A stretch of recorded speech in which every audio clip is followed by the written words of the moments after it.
तो चलिए शुरू करते हैं।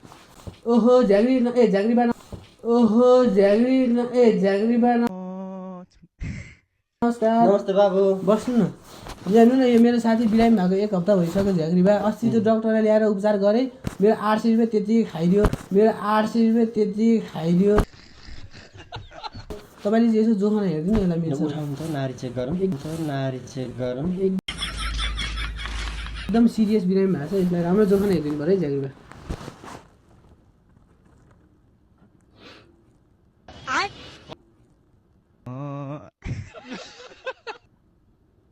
म जोहाना हेर्छु ल ए जोखना पो ल्यासिन झ्याग्री बा। मैले लिएर आएको ए हे जोखना सहित पो आउनु भएको रहेछ त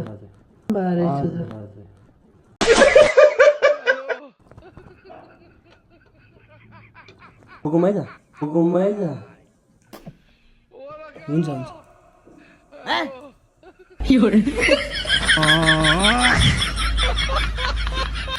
बिरामीले त खाना खोज्छ त यो 3-4 दिनको भोगो थियो के त्यही भएर खाना खोजेको के झ्याग्री 3-4 दिनको भोगो थियो के त्यही भएर खाना खोजेको के झ्याग्री। अनि के लागेको रहेछ भनिदिनु त। यसलाई आलु घोप्टा चेप्टा लाएर छ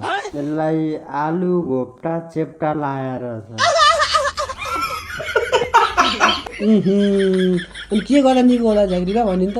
यसको लागि चाहिँ अब के गर्नुपर्छ भन्दाखेरि हात्तीको अन्डा ल्याएर मूल बाटोमा फुटाउनु पर्छ